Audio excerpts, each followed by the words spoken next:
guys, oi, hi, woi, I'm here guys, hi.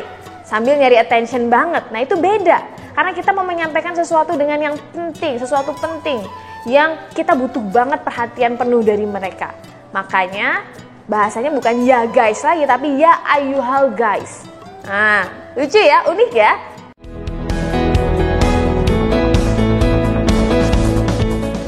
Ceritanya gimana itu mendirikan rumah dongeng itu? Iya, jadi sebenarnya itu tuh kan community based community yang saya buat di rumah saat itu tuh ceritanya saya lulus SMA. Lulus SMA menuju kuliah itu kan banyak waktu slow-nya gitu. Mungkin waktu slow ini bikin saya mikir. Iya. Waktu slow bikin mikir gitu ya. Terus ngobrol sama kakak saya. Kakak saya ada dua, yang satu saat itu sedang KKN di Papua. Dia sering mengabarkan bahwa dirinya ngajar anak-anak PAUD di Papua. Kakak saya yang kedua kuliah di Jogja saat itu. Terus kita melihat apa yang ada di sekitar kita. Ada banyak anak-anak tuh yang kayak nggak ada tempat bermain di sekitar rumah kami. Dan kita ngelihat ada anak-anak tuh yang dicap nakal, dicap nggak baik gitu. Padahal kita tuh percaya bahwa nggak ada anak yang buruk gitu. Iya. Nah, terus padahal kalau kita ketemu sama anak yang dicap buruk itu sebenarnya dia nice-nice aja.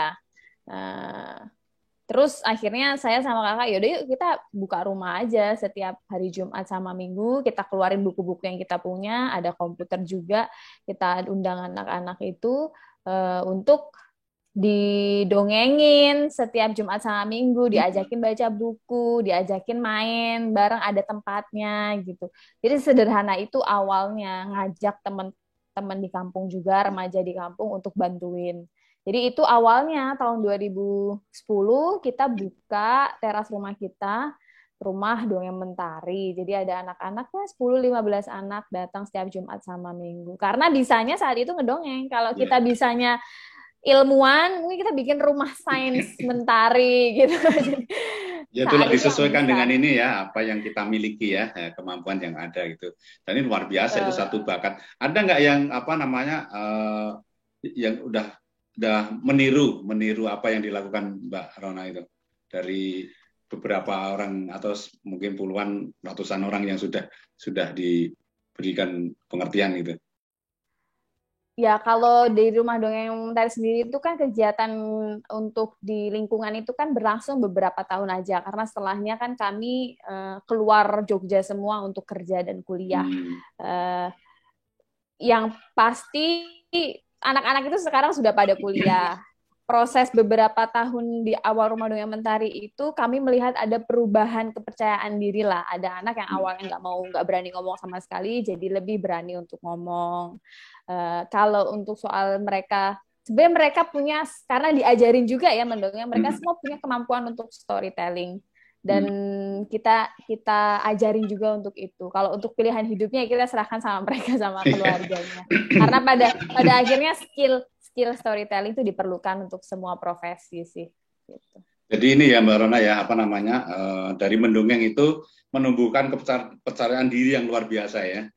Jadi ini Betul. saya kira nih untuk teman-teman yang lihat, yang punya putra-putri yang masih kecil gitu. Jadi sebaiknya diajari mendongeng supaya memiliki rasa percaya diri yang luar biasa sehingga bisa menghadapi apa saja gitu. Nah, saya membaca juga Iya. kalau Mbak sebagai pendiri festival dongeng Awi Carita ya kalau nggak salah, Awi Carita Festival di Jogja. Gimana ceritanya itu?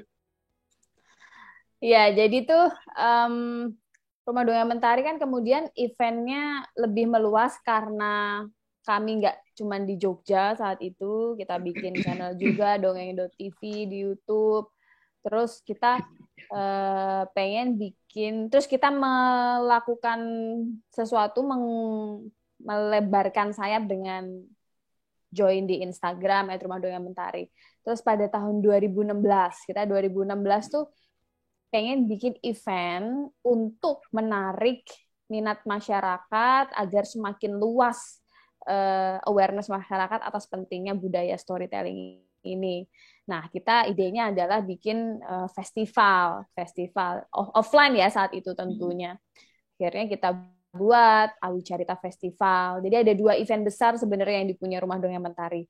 Satu Awi Carita Festival, jadi ini festival yang memang untuk semuanya, semua kalangan dari yang muda sampai tua, merayakan aktivitas bercerita gitu dalam 2 hari biasanya. Sedangkan pagelaran dongeng Jogja itu semacam konser dongeng di tengah hutan pinus. Jadi tapi pure hanya mendengarkan dongeng. Kalau festival ada yang kelasnya, ada apanya banyak. Kalau ini luar biasa. Itu sampai 2019, sekarang 2020 udah pandemi ya, kita online jadinya. Oke. Luar biasa. Ini aku tadi Bapak bilang cerita rakyat kita banyak banget. Saya lagi pegang buku isinya cerita rakyat ratusan nih Pak. Wah. Banyak sekali. Iya. Saya lagi baca ini dan ini memang luar biasa. Karya siapa bukunya? Banyak Pak. Jadi ini penerbit Adicita yang nulis banyak sekali. Oke, luar biasa. Iya. Iya sih. Saya mau cerita sedikit Pak. Boleh. Pengalaman New Zealand saya boleh dong. Iya, boleh. Jadi tadi Bapak nanya soal cita-cita ya, pilihan hidup. Terus saya ingat bahwa ternyata menuliskan sesuatu itu penting sekali. Jadi kita punya keinginan, kita tuliskan itu penting sekali. Jadi dulu tuh saya selalu punya, sampai sekarang saya punya buku mimpi gitu. Salah satu yang saya tulis adalah saya pengen dongeng di luar negeri. Terus saya tulis negerinya tuh apa. Salah satunya New Zealand. Saya tuh bahasa Inggris nggak jago-jago banget, Pak. Jadi agak sebenarnya jauh lah mimpinya itu.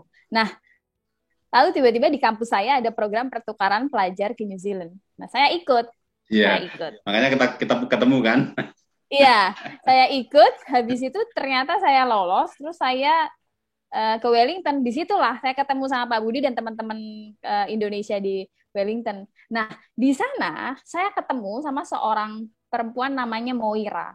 Moira ini adalah hostnya dosen saya saat belajar di Victoria. Nah, saya diminta dosen saya untuk ngirimin hadiah gitu loh dari dia karena saya ke Wellington. Ketemulah sama Moira, ngasih hadiah itu. Terus saya ngobrol sama Moira.